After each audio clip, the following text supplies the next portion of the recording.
Estava vendo uma pesquisa da FGV do ano passado, de agosto do ano passado, onde falava que 74% das pessoas que ganham até 2 salários mínimos, elas gostariam de ser CLT, em comparação com pessoas que ganham acima de 3, 4 salários mínimos, esse número cai para 50%. Se você tem na cabeça que você tem uma segurança do que você trabalha, do que você entrega, que serviço você presta, quais são suas entregas, como é que você é medido, e tem uma renda razoável, é muito melhor, segundo alguns especialistas, usar a questão do PJ. Tanto que a pejotização está crescendo muito. Mas quantas vagas a gente já viu que era um PJ de 40 horas semanais, que tem que ser das 8 às 5, e tem que prestar contas, e tem que... Não é.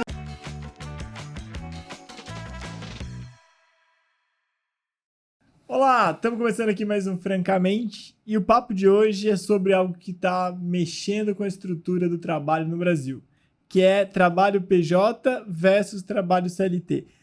O que é melhor para você? Estou aqui com a Paula, nossa head de marketing, que já me acompanhou vários programas aqui do Francamente, para discutir esse tema que é tão importante nos dias de hoje. Antigamente, o sonho de muita gente era ter um concurso público, ter uma CLT, ter essa questão de estar claro no emprego, focado, registrado certinho. Depois, como a gente foi avançando e tal, as pessoas foram descobrindo, principalmente os profissionais liberais com rendimentos um pouco maiores, a pejotização, onde você tem várias vantagens, algumas desvantagens, enfim. Vamos conversar sobre isso, trazer um pouco de luz, fazer uma reflexão conjunta sobre esses temas que são tão importantes. Primeiro eu vou pedir para a Paula começar definindo aí, Paulo, o que é trabalho CLT e o trabalho PJ, quais são as principais diferenças? Olá, pessoal. Então, o mais interessante, quando a gente começou a pensar nesse tema, aí a gente foi buscar o que era CLT, né? Muita gente fala CLT, o que é CLT? Consolidações das leis de trabalho. Exatamente. Getúlio Vargas. Exatamente. A gente foi buscar lá em 34, na Constituição Federal, o pessoal começou a falar sobre isso, falar de salário mínimo, falar de jornada de 8 horas, falar do repouso semanal. Então, CLT, né? A gente tem aí o regime formal de trabalho, com carteira assinada, com um vínculo empregatício e com os direitos ali assegurados por lei. Então, isso a gente tem do CLT, né? A consolidação das leis de trabalho. E o famoso PJ, cada vez mais, né, mais em voga, mais a gente falando, a pessoa jurídica que atua para uma empresa, não tem vínculo empregatício e emite a nota fiscal, né, pelos seus serviços prestados. Então, a diferença ali semântica e de coisas, né, os diferenciais Ele aí é entre os dois. Né? Ele é uma empresa. É uma empresa, como diriam. Exatamente. E as principais diferenças a gente tem, né, o vínculo, né, como a gente já comentou, e os direitos, né, o CLT vai ter 13º, férias remuneradas, INSS e o FGTS. Então, esses são os prós ali do CLT em relação ao PJ, né. E aí a gente sempre vem, né, acho que a discussão que está cada vez mais sendo feita é qual que é o modelo ideal, né? E para quem é esse modelo ideal. Então, o que a gente vai trazer um pouquinho é que depende, né? Depende da empresa, depende do profissional, depende do que ele está buscando. Da faixa de renda. Da faixa de renda, principalmente. Então, é uma discussão que é muito individual. Eu sempre penso nesses pontos assim como um eu presa, né? Sempre eu fui CLT, fui eu presa, hoje sou sócio, então muita coisa vem na minha cabeça sobre qual é a melhor estrutura, qual não é, enfim. Acho que se você tem na cabeça que você tem uma segurança do que você trabalha, do que você entrega, que serviço você presta, quais são suas entregas, como é que você é medido, e tem uma renda razoável, vamos lá, de 2 salários mínimos para cima, é muito melhor, né, segundo alguns especialistas, usar a questão do PJ. Tanto que a pejotização está crescendo muito. Por quê? Você imagina, sei lá, eu vou me pejotizar como MEI. Grande deputado Mendes Tami, lá de Piracicaba, criou o MEI. Foi lá um dos principais defensores do MEI, que é um microempreendedor individual. Então você pode prestar esse serviço até, se não me falha a memória, R$81 mil. Estão estudando um limite de aumentar o limite para R$130 mil por ano. Você pode estourar 20% desse limite, então 81 mil mais 20%. Você pode prestar serviço pagando apenas, se você for um prestador de serviço, R$80,90 por mês. Isso é fantástico, porque sua carga tributária sobre esse dinheiro é muito menor. Então, imagine se você ganha R$8 mil, que é mais ou menos o limite. Você ganha lá os seus R$8 mil, você vai pagar R$80. O que você vai ganhar com isso, né? Você vai ter direito à previdência também, mas de um salário mínimo.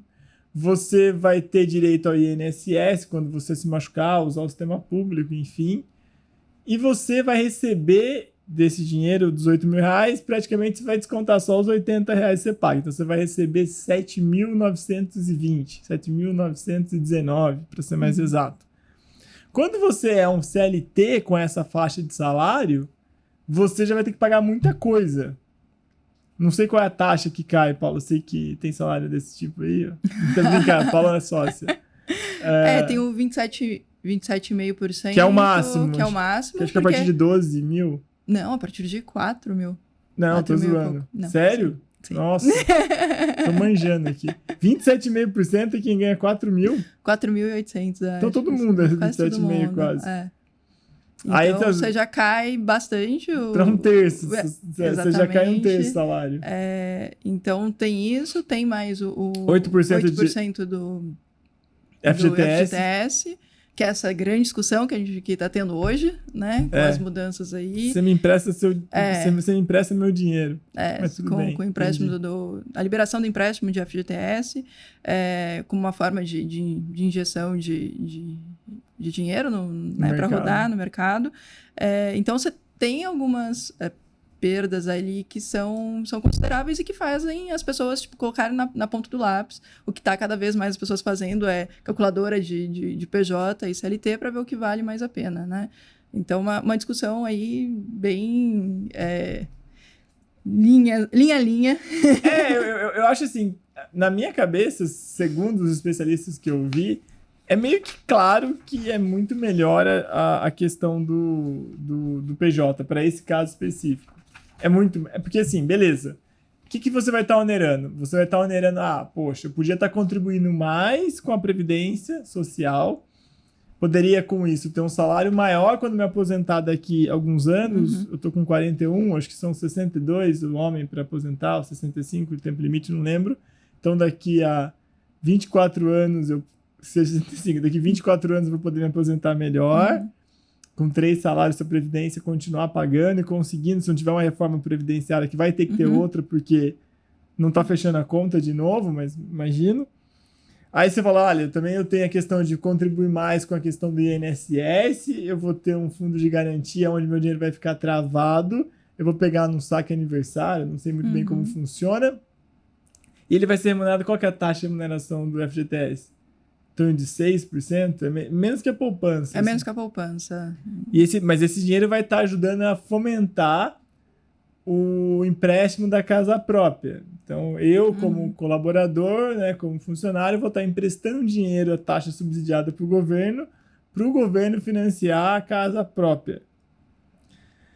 Se você pensar desse jeito, como é que chama, altruístico no país, eu acho que você vai estar pagando mais imposto para poder, né, devolver mais sobre sua renda, vai ser um negócio interessante para o país. Agora, para você, pessoa física, é difícil você conseguir entender, mas a relação vai ficar mais volátil, a pessoa pode me desligar a qualquer momento, enfim, uma série de coisas como essas. Mas se você tem empregabilidade, ou seja, se você está fazendo alguma coisa que é importante, que você está se desenvolvendo naquilo, está melhorando aquilo que você está fazendo, está treinando, por isso que manter treinamento é muito importante, se manter capaz é muito importante.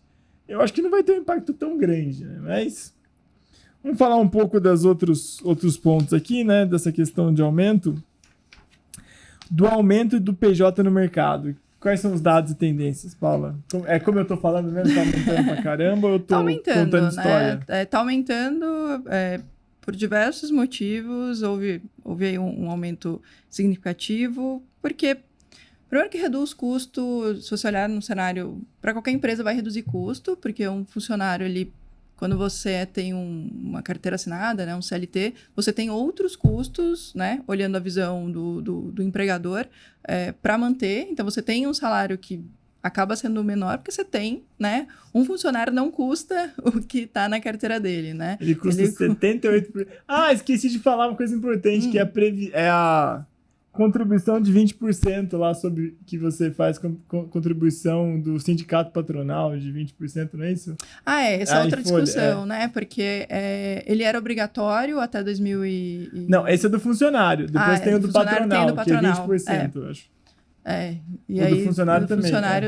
O do funcionário que era obrigatório, ele teve uma flexibilização em 2017. O Temer liberou, com o primeiro ali, com várias liberações que tiveram lá em 2017, com a possibilidade de trabalho intermitente, outras coisas que tiveram.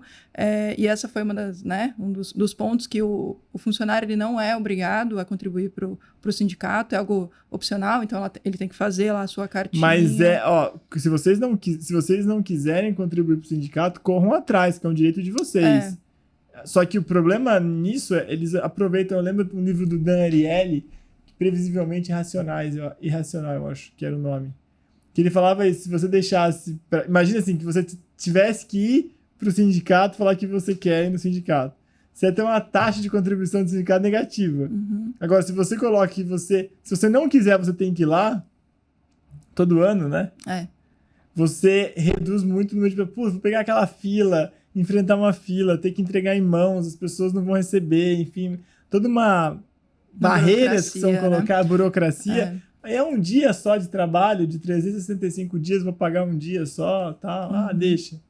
Mas se você não vai, se você não gosta, se você não usa o serviço que os sindicatos estão vendendo, vai lá e pede para tirar, né? Sim, você tem essa possibilidade. Dependendo do sindicato, isso pode ser feito, não precisa ser presencial, a maioria você tem que ir lá presencialmente com uma cartinha escrita de próprio punho, ou pelo menos assinada por você, falando que você está abrindo mão desse... você não quer contribuir. Dessa contribuição. Mas é mais porque antes era obrigatório. Todo mundo.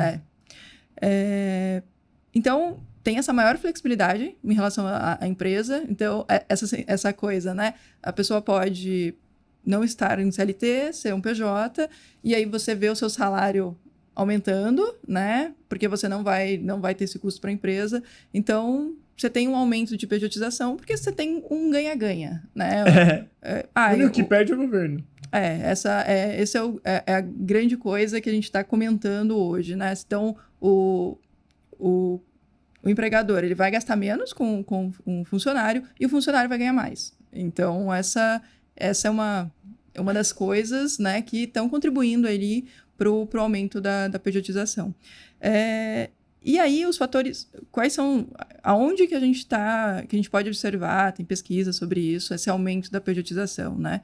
Principalmente no setor de tecnologia, cada vez mais superaquecido, com salários maiores, isso faz com que, imagina um salário maior, para um empregador fica ainda mais caro, então a pejotização acontece ali com maior frequência, porque fica mais fácil de você ter um salário que seja interessante para o colaborador. Abre também a possibilidade do colaborador não ter esse vínculo, então ele pode sim prestar, trabalhar prestar o seu serviço ali em outras empresas, então esse é outro ponto interessante não também. Não bater ponto, né? Você não tem uma carga horária de trabalho, como você tem no CLT, né? Como você tem esse vínculo. Você tem quase sempre entregas a serem feitas, né? KPIs ali que vocês dois acordaram, né? Empregador e empregado, e a pessoa de PJ. E o fornecedor. O prestador de serviço, justamente para não ter nenhum problema e para não ter nenhum vínculo empregatício mesmo. Então, setores de tecnologia, de marketing, muita coisa de consultoria, né? Que a gente vê cada vez mais. E na parte de engenharia também, né? Porque se você pensar nos valores grandes ali que você tem, faz total sentido, olhando o empregador pensar em contratar uma coisa muito pontual, né? Eu tenho esse contrato aqui com esse prestador por esse período aqui, porque eu vou precisar desse serviço específico. E aí você tem também, olhando para isso, uma especialização no trabalho, né? Você contrata pontualmente alguém para olhar os seus dados e te dar uma resposta. Você não tem essa coisa de, eu preciso de uma pessoa que cresça aqui e que vai desenvolver isso e que daqui a um ano e meio vai me dar isso aqui, que eu contrato uma pessoa pronta do mercado e eu tenho uma entrega específica para ela. Eu acho que é quase que uma marcação a mercado, assim, né? Tipo, você tá pagando o preço que vale aquele serviço naquele momento. Uhum. Se você considerar, puxa, mas eu quero uma empresa onde eu não quero ficar tendo que me evoluir, tendo que melhorar a produtividade, eu acho que isso não é legal. Acho que agora, se você é um colaborador que já tem um salário legal, né? Uhum. Não um salário legal, mas um salário razoável ali, 2 para cima, salários mínimos, tem uma condição acadêmica, uma condição de formação boa, você está correndo atrás, você está melhorando a sua produtividade, então você vai negociar muito melhor essas coisas depois. Falar, beleza, eu não quero... Tudo bem, eu estou entendendo que o que você está me pedindo, eu consigo entregar para você por, sei lá, por R$5.000, estou emitindo a nota. Aí você vai lá e fala assim, estou conseguindo ser mais produtivo, tá sobrando tempo para mim, então tem mais alguma coisa para a gente poder fazer a mais? Não, tá bom, isso aí é só isso que eu preciso. Maravilha, você vai vender para outro cliente. Você vai ter essa flexibilidade de tempo. Sim. Você pode estar vendendo horas também, pode estar vendendo horas de consultoria, horas de mentoria. Daí você não vai ter a flexibilidade de tempo, mas se você está vendendo outra coisa, você pode ter. Então eu acho que o mercado, eu acho que não é uma imposição do mercado isso, eu acho que é uma imposição das pessoas, tentando entender assim, tá bom, beleza, eu tenho que pagar 27,5%, a empresa tem que pagar vários encargos e isso não está fechando a conta. Uhum. Qual que é a alternativa? A alternativa é eu fazer o negócio tudo por baixo dos panos, eu não vou emitir nota, vou receber por fora.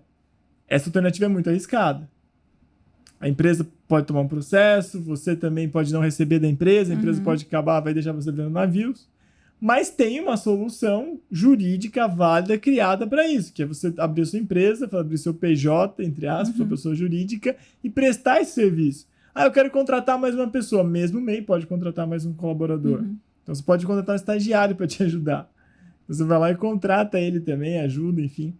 Então você pode, nesse modelo, reduzir absurdamente sua carga tributária, a empresa reduz também os encargos que ela paga e a lei está permitindo isso. Né? Tem esse entendimento. Eu não estou falando que está permitindo você trabalhar PJ, você deveria trabalhar CLT. Não é isso que eu estou falando, mas é muito claro que tem pessoas que podem emitir.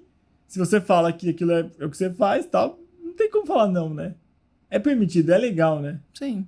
Então, não tem muito jeito. Acho que as pessoas têm que, ainda mais com essa comunidade de freelancers crescendo, como você falou, as pessoas estão em trabalhos pontuais, enfim, trabalhos mais caros, melhor remunerados. Acho que esse é um tendência aí muito importante. Até trazendo, né, que você comentou sobre trabalhos remunerados, né, que tem uma tendência maior. Eu estava vendo uma pesquisa que saiu da FGV do ano passado, de agosto do ano passado, onde falava que 74% das pessoas que ganham até 2 salários mínimos, elas são PJs elas são PJs na época, né? Elas gostariam de voltar, né, de ser CLT, em comparação com pessoas que ganham acima de 3, 4 salários mínimos, esse número cai para 50%. Então, esse é mais um ponto, né, do quanto é importante, do quanto a diferença de salário, ela diferencia também na forma que a pessoa vai buscar para trabalhar, né? Seja prestando serviço ou tendo a segurança do CLT. Eu acho que o que resume muito bem é assim, você quer ganhar... Tem essas perguntas, não, mas eu quero, se eu for CLT, melhor, porque daí se eu for demitido eu tenho uma multa de 40% no fundo de garantia, eu tenho a questão de estar garantida as férias, o adicional de férias, tem um monte de coisa. Agora, se você tem um contrato de trabalho com a empresa que você está, onde vocês acordaram antes as coisas, você fez um contrato bom, então, por exemplo, eu quero 1 mês para eu poder ficar com meus filhos. Eu vou colocar no contrato aqui que 1 mês eu não trabalho, então eu vou querer esse valor que eu ganharia nesse mês, eu tenho despesas são iguais, vou diluir nos outros meses. Maravilha, resolveu o problema. Sim. Ou deixar pré-acordado, né, o tempo de aviso, né? Porque no CLT você tem um aviso prévio, né, que vale tanto para a empresa quanto para o colaborador. E como PJ você pode fazer a mesma coisa, falando assim, olha, você precisa me avisar Isso, é um um mês encerramento. antes do encerramento, Uma né? multa. Uma multa para que você não seja pego de surpresa também, né? O que eu acho que é complicado, que você fala bem dessa questão de 1 a 2 salários, que é muito complicado, que é uma coisa assim, eu vou contratar uma empregada doméstica, vou contratar um servente pedreiro, vou contratar um profissional, entre aspas, mais precarizado. Uhum. Eu, como sei lá, dono da empresa contratando, vou falar, vou te contratar a MEI. Só que assim, eu vou pagar R$1.800, que é o salário mínimo. E não vou pagar, férias não vai ter, quando tiver de férias não vai. Quando tem esse tipo de coisa, eu acho que é complicado, porque você tem um ente muito mais poderoso forçando uma barreira de contrato muito ruim. Sim, você tem uma precarização do trabalho. Isso, uma né? precarização do trabalho. Como no caso de motorista por aplicativo, eu acho que é muito precarizado. Agora, etapa 2, né, que é o mototáxi também. Pô, já existe, é uma realidade, as pessoas estão falando porque é muito mais barato, enfim, vai alcançar muito mais gente. Tem muita aquela história lá que já existe isso acontecendo hoje, você só vai colocar na plataforma de aplicativo, enfim. Mas é um trabalho precário. Sim. Você está colocando uma pessoa em risco e por um valor ali meio complicado. Então, nesse caso específico, eu acho que tem almeja isso. Agora, você imagina um profissional que ganha R$10.000, ele vai, sei lá, deixar líquido na conta dele com tudo uns 13, 14 daí, no PJ. E no CLT, ele vai sobrar 7.500. Dá a diferença de 13 mil, a renda a qualidade de vida com 13 mil e a qualidade de vida com 7 mil. Né? A gente não pode falar, não, mas só 5 mil. Cara, só 5 mil não. 50% quase. A diferença de você, a qualidade grande de vida que você vai, do que você tem acesso, né, é muito grande. Então, acho que esse ponto é importante. Uma pergunta aqui, né, que é por que trabalhadores estão preferindo trabalhar com PJ? São tantas vantagens assim? A gente meio que já falou, né? São muitas vantagens. A principal delas... Ganhar mais. Mais dinheiro no bolso. Ter mais autonomia, né? Conseguir ter controle maior sobre seus horários e sobre os clientes. Isso é uma coisa que, né? Sendo CLT, você tem aquele vínculo que pode ser até um vínculo que você não pode, né, ter outros, não pode prestar outros serviços e tudo mais. Então, isso é uma coisa que difere bastante. E esse é um cuidado que qualquer empregador tem que ter, né? Para contratar PJ, tem que lembrar que é uma pessoa jurídica trabalhando, né? Você não pode, né, falar que a pessoa tem que bater ponto, você não pode, né? Você tem que medir, são métricas importantes, tem que estar lá no contrato e olhar por elas, né? Salvo se você está contratando serviço de consultoria, de mentoria. Sim, aí, são pontos... Eu acho que o principal ponto aqui é que quando você é CLT, você tem limites que a legislação impõe para negociar. Mas ela garante que essas coisas vão acontecer. Se você é PJ, você não tem esses limites claramente definidos. Eu acho que esse é o maior problema. Se a empresa que você está fechando esse contrato é idônea, preocupada com você, quer fechar um acordo que é interessante, é quase que uma replicação do CLT no PJ, melhor dos mundos. Vai de cabeça. Se você está numa empresa que não está nem aí, que dane-se, é isso que eu pague, a expressão zoa, vai para porque esse lugar lá, então, aí toma cuidado, coloca no papel. Porque aí é diferente a situação. Aí você não vai ter aquela proteção que você tem no CLT. Acho que a proteção é muito... depende do quanto você confia na empresa. Né? Exatamente. Acho que esse é um resumo. Exatamente. O quanto você consegue negociar e o quanto você confia na empresa, assim. Sempre lembrando que você tem menos proteção do que você... Mas você tem um contrato, você consegue travar o contrato para o contrato ser protegido. O problema é que as pessoas, às vezes, que estão fazendo essa negociação, imagina assim, vamos imaginar um trabalhador mais precarizado, mais da base da pirâmide, ele não tem um advogado, mano, para mandar para ele. Fala, então vou mandar aqui pro meu advogado para verificar o contrato. Não tem um advogado. Ele vai pegar o que tá vindo lá, do jurídico da empresa, assinar, fechar o olho, respirar e foi. Acreditar. Óbvio que ele pode ler. Não estou menosprezando a capacidade intelectual dele. Mas ele não, vai ser mais difícil o acesso para quem ganha um salário mínimo 2 a um advogado bom. Então, tem esse risco. Coisa que a CLT protege. Agora, se você é um profissional que já tem um pouco mais de experiência, já tem um pouco mais de acesso, já tem um pouco mais de conhecimento, já tem uma renda maior, você vai conseguir negociar. Você vai conseguir entender, você vai conseguir pedir uma consultoria jurídica para ver se não tem nada ali naquele contrato que tem nas letras miúdas para te ferrar, enfim, para fazer coisas desse tipo. Então você pode negociar tudo que tá lá. Eu acho que é basicamente isso. É como diria um professor meu de direito, mesmo na faculdade de engenharia. A gente faz direito. A gente faz direito, uma matéria. É bom pra caramba. É muito legal. Eu dei sorte, como a gente chamava? Rossi, acho. Ele falava assim, que não deveria ter contrato, porque contrato, se você tem uma relação boa, né, entre as partes tem uma relação boa, você não precisa nem olhar aquele contrato para cumprir. E se você não tem uma relação boa, vocês vão pro pau dando-se o contrato. Então, acho que é muito nisso que a gente tem que pensar na questão do PJ.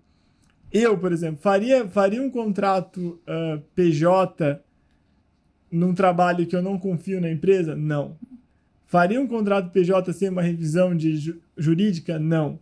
Faria um contrato PJ que não me desse segurança? Não. Acho que esse, para mim, é um resumo bem rápido para isso. E as empresas, Paula, estão querendo PJ por quê? Para trocar mais rápido? Para trocar mais rápido, não. Acho que o principal é, assim, na última linha você vê uma redução grande de encargo, de gastos. Assim. Então, essa eu acho que é a primeira coisa que se pensa olhando para PJ, né? Porque, né, como você tinha comentado antes, pensando numa empresa, que você quer que a empresa cresça, que ela não seja algo que você está pensando mensalmente só do que você vai ganhar, você quer uma coisa que a médio e longo prazo funcione bem. Então, você pensar que eu quero reduzir o custo, mas eu quero que a pessoa fique, eu quero continuar tendo esse serviço prestado por ela, você quer continuidade, você quer um acordo que seja bom para os dois. Não é exploração. Não é exploração. Acho que essa é a principal ideia. E eu acho que para a empresa uma coisa interessante também é a real flexibilização na contratação e na demissão.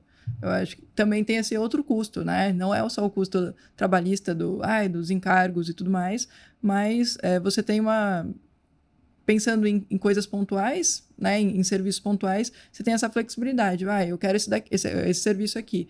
Contratei aqui por um mês para a gente testar. Putz, não foi legal, vamos ver se a gente consegue outro. Essa flexibilização que você não tem no CLT, né?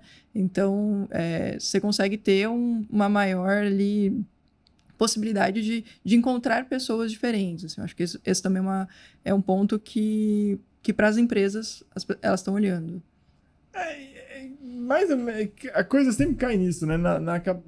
Na capacidade de você entender que é melhor você conversar, você chegar em uma solução, do que você ser tutelado pelo Estado de 1934. Então, agora, tem muita gente, a gente não pode menosprezar a quantidade de pessoas que exploram, que não estão nem aí, que o que é meu é seu, como é que é? O que é meu, o que é seu é nosso. Agora, se você meio que espelha as coisas, para a empresa, ela vai... Acho que para a empresa a redução de custo não vai ser tão grande, porque você vai ter um risco que vai estar que pode ter um risco de alguém que quer tentar ir na justiça e procurar a justiça para poder falar que tinha um vínculo trabalhista e foi obrigado a fazer um contrato de prestação de serviço, mas na verdade ele era funcionário, que ele era cobrado nos e-mails, cobrava-se hora, tinha a meta, enfim. Geralmente a justiça acaba dando esse tipo de coisa, dá o vínculo, daí a empresa vai ter que recolher todos os impostos retroativos a isso. Sim. É um baita de um pepino quando isso acontece. Por isso que para mim é questão de confiança, para ver se vale a pena ou não. A confiança de ambas as partes, né? Exato. E assim, coisas rápidas de 1 a 3 meses que você está contratando, aí é meio que zero problema, porque você não vai, é difícil mostrar que tem um vínculo, mas coisas maiores, contratos maiores, é mais complicado. Pejotização, né? Modelo de contratação PJ, mas com responsabilidade CLT. Quais seriam as consequências? O que a gente falou que era bom no PJ acaba, né, não sendo, que você não tem autonomia nenhuma, né? Porque, querendo ou não, você está ali e tendo que entregar e trabalhando como se fosse CLT, sem os direitos, sem poder ir lá e ter outros clientes, sem poder, de vez de trabalhar ali suas 8, 9 horas por dia, tá trabalhando, né, para vários lugares, tá tendo que bater o ponto das 8 às 5 ali no mesmo lugar. Então, essa pejotização, né, essa mudança, só mudou a sigla de CLT e para PJ e continua a mesma coisa. Então, para a pessoa, para o prestador de serviço, tipo, é sempre pior isso. Tem o ponto para a empresa, né, para o empregador, do risco de passivo trabalhista. Esse é um risco que não tem como não correr, né? Tem que tomar todo cuidado. Não, a gente está fazendo... E é um PJPJ, né? Não é uma pejotização, né? Um PJ mascarado de... Um PJ mascarado de CLT, né? Mas eu acho que a maioria dos contratos é um PJ mascarado de CLT. Desculpa, é um CLT mascarado de PJ. Compra a hora e beleza, consegue fazer isso. Compra a hora e vai. A única coisa que eu acho que é complicado é a empresa tem esse risco de tomar processo para poder... o colaborador pode solicitar o vínculo trabalhista retroativo e pagar todos os encargos a respeito daquilo. E também a empresa pode começar a balançar o barco, do tipo, não, agora você não vai mais ter férias. Nas férias eu não pago. Agora você não vai ter mais esse jeito de sair, não, vou cortar isso aqui. Mas aí que tá. É o que eu falei, se você tem uma força equilibrada entre a empresa e o colaborador, ou prestador de serviço, vida que segue. Você não precisa do Estado para tutelar essa relação. Agora, o que você falou, se é uma coisa mais precária, essa pessoa... É problema. Mas quantas vagas a gente já viu que era um PJ... Precarizado. Não, era um PJ de 40 horas semanais, que tem que ser das 8 às 5, e tem que prestar contas, Não é... Mas pode, porque tá comprando hora. Ele tá comprando hora, mas ele não pode travar o horário da pessoa, por exemplo. Ele tá comprando hora daquele horário. Acho que isso não tem problema. Cabe isso. Cabe isso. Ele tá comprando a hora, tá claro ali. Você tem que estar no contrato esse objeto. Você não pode falar que é dedicação exclusiva, né? Por exemplo. Ele pode assinar um NDA no contrato que ele não pode falar nada a respeito de outras empresas. E pode ter um acordo de não compete para outros concorrentes. Pode, mas... Aí tirar toda a autonomia do PJ. Não acho que tira autonomia, porque eu também acho complicado essa questão de... beleza, você vai fazer aqui e vai fazer pro outro. Aí não. Mas o cara pode, no horário... A pessoa pode, no horário que ela, sei lá, final de semana não trabalha, pode trabalhar. No horário à noite, pode trabalhar. Enfim, pode dar... eu quero dar aula... Por exemplo, um exemplo claro. Quando eu trabalhava CLT, para eu dar aula à noite, eu tinha que ter uma autorização da diretoria para poder dar aula à noite e assinar um NDA lá, que eu não ia comentar nenhum dado da companhia. PJ, eu só não posso comentar o dado da economia, da companhia, mas eu posso dar aula do jeito que eu quiser. Eu tô aqui, quantas horas você comprou minha? 8 horas. Já cumpri, tio. Vou lá dar minha aula e dane-se. Quantas horas eu tô aqui? Já vou pra lá, não sei o que. Vou pro outro. E por aí vai. Então eu acho que tem que tomar muito cuidado com isso, mas é um ponto. Falta de proteção do trabalhador que a gente falou, risco passivo trabalhista que a empresa pode ter, e a tendência de regulamentação, né? Possível criação de leis para evitar abusos. Vai precisar, né? Não tem como não ter lei para... Porque... Mas olha que loucura. Desculpa interromper, mas olha que loucura. O senhor Haddad, ministro da Fazenda, naquela proposta que ele fez de isentar quem ganha até 5 mil reais de imposto de renda, começou a ventilar que PJs ou empresários que recebem lucros acima de 50 mil por mês vão ter que pagar 10% de imposto. Isso já não é uma visão meio que, peraí, as pessoas estão adotando esse modelo, então vamos começar a criar uma taxa para esse modelo também? Mas é 50 mil reais por mês, Isso. Né? Não, mas a empresa, né? A empresa... Tipo, se imagina sei lá, 3 pessoas trabalhando no PJ juntas numa mesma empresa. Não sei. Né? Não, mas acho que a taxação é a pessoa, né? Isso, porque ela vai tirar de lucro para ela, né? Então. Mas se ela tirar esse valor de lucro, é grande. O que eu tô entendendo é que já tá começando a criar uma estrutura para taxar isso. Sim. Então, é meio que o governo já meio que olhando assim, e aí? Como é que eles vão fazer? Tá tendo esse outro modelinho aí. Então, vamos ter que começar a olhar esse modelo. Na minha percepção, o futuro capaz é de ser esse modelo. Sim. E aí ter leis, assim, para tutelar os contratos entre empresas. como já existem algumas. Já existem alguns. Você não posso escravizar você, por exemplo. Eu tô aqui comprando, não existe isso. Mas, assim, essa questão.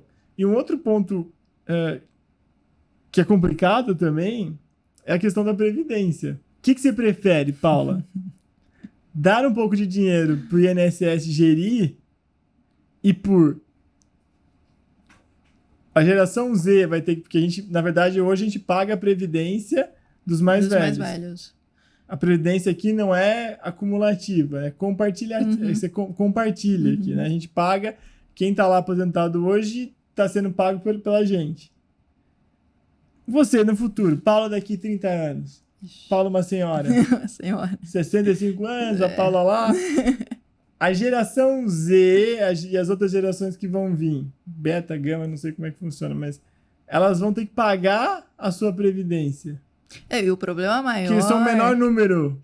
Eles são o menor número e a gente só vai aumentando, né? Porque a expectativa de vida aumenta, então você tem uma previdência cada vez mais... Quebrada e como vai ser isso? E essa é uma discussão interessante pra gente ter, e pensando na pejotização, acho que tem muito, né? No PJ tem muita sinergia. Porque é exatamente o ponto do quanto vale a gente setar um CLT, né, deixando ali o seu dinheiro para o INSS, pensando ali na sua aposentadoria, mas ainda vai vir uma reforma, né, como você comentou já. Não tem como. Você está sendo bem... Pelo menos... não estou falando até... vai vir uma... Em breve... Em breve vem uma reforma, porque não tem como, né? Não... Se a gente olhar o tamanho da população, a quantidade de pessoas e todos os problemas. Estava vendo o dado da Previdência do INSS que tem uma fila que só cresce, né? E falando de Previdência não só das pessoas que estão aposentadas, mas de todos, né? As pessoas que aposentam por mais diversos fatores. E que a fila está homérica, assim. Uma fila que ela tinha sido... Assim, zerada quase, e ela tá gigantesca de novo, e a gente é no escuro, assim, né? Então, o PJ é aquela coisa, beleza, eu tenho meu dinheiro aqui, e eu posso investir aonde eu quiser, né? Aí imagina, oi, Paula, tudo bem? Eu vou agora pegar o seu dinheiro. Você tem duas opções, você vai exatamente, se é um PJ, tem seu dinheiro, aí você vai lá, você pode comprar Tem até um produto do Tesouro Direto, que é de aposentadoria. Legal pra caramba. É bom pra caramba. Mas imagina o outro. Você vai conseguir comprar um título.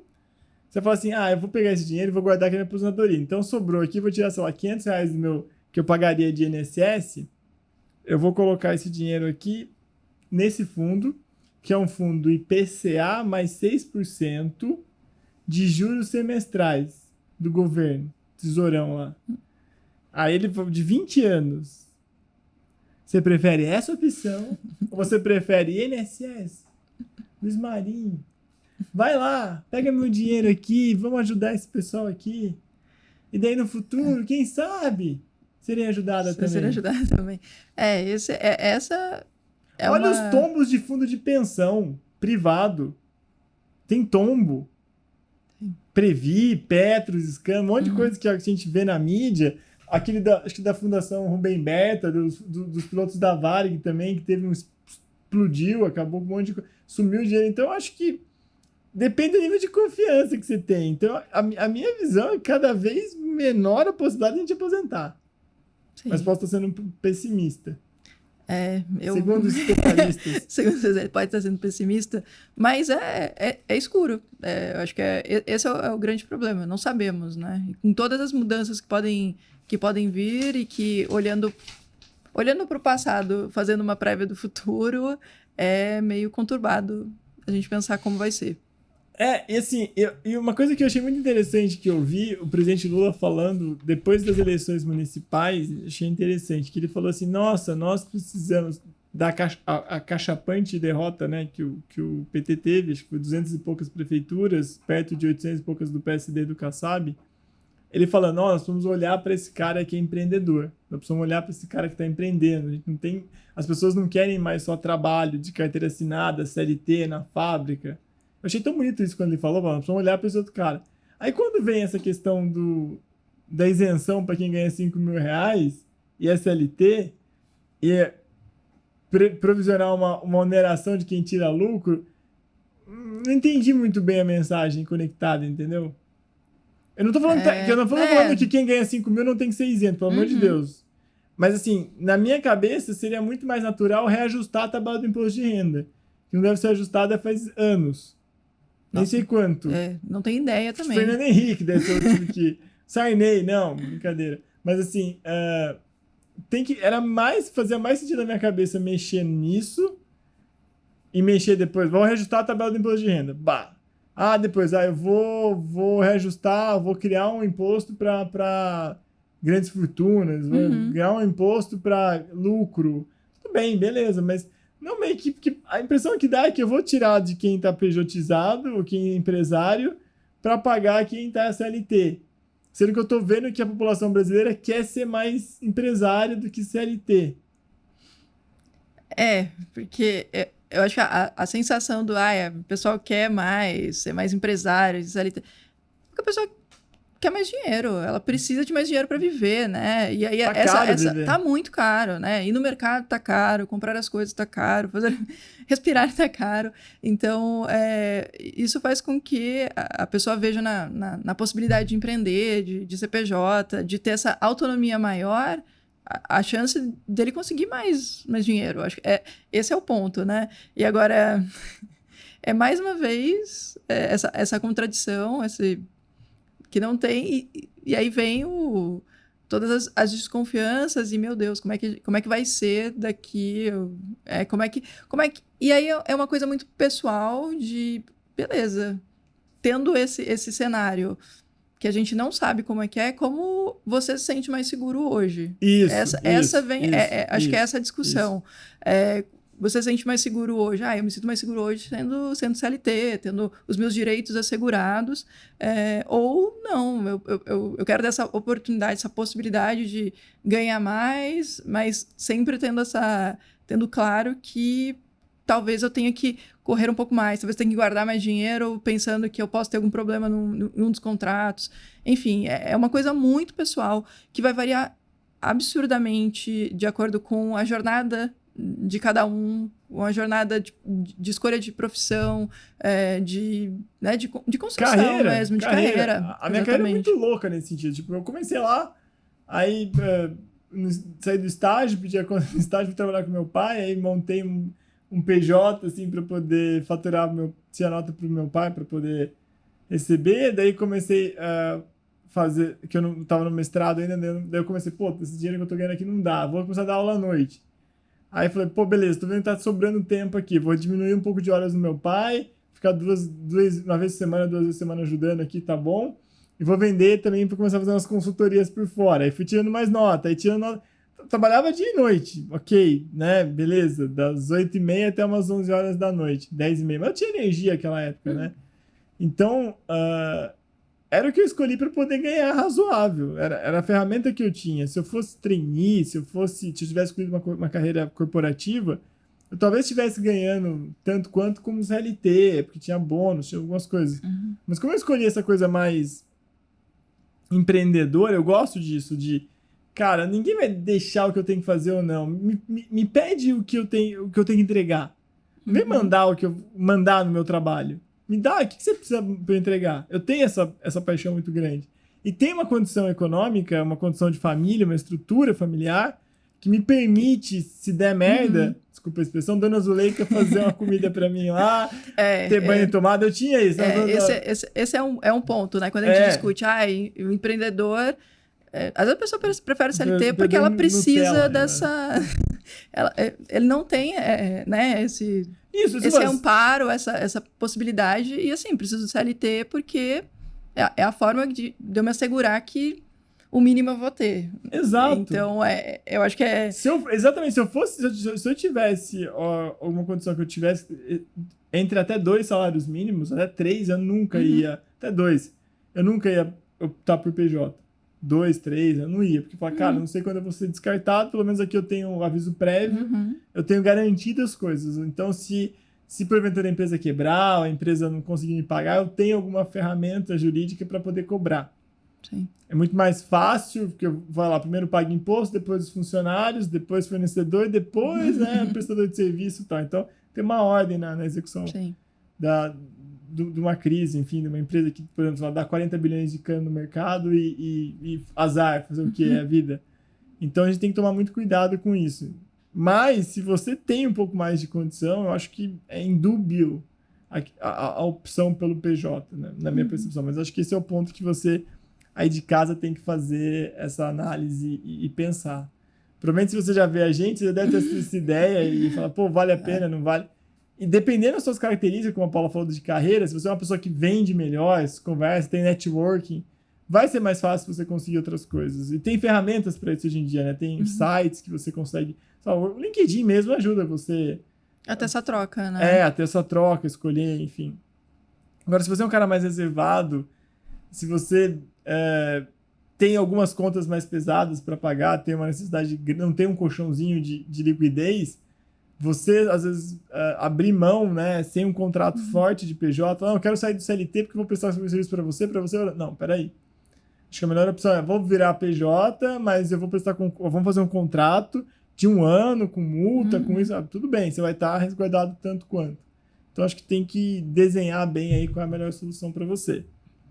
Algum ponto mais para a gente encerrar esse episódio? Não, acho que a gente conseguiu passar em tudo, né? As vantagens e desvantagens. Eu acho que tanto para a pessoa, né? Para o colaborador ou para o PJ, quanto para o empregador. Também é importante, né?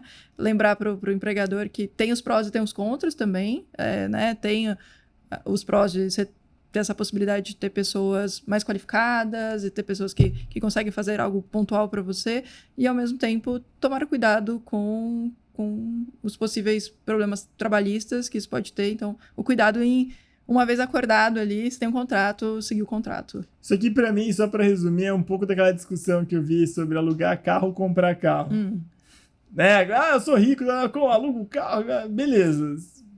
É mais econômico e tal. A gente fez a conta aqui uma vez para decidir até os carros da empresa.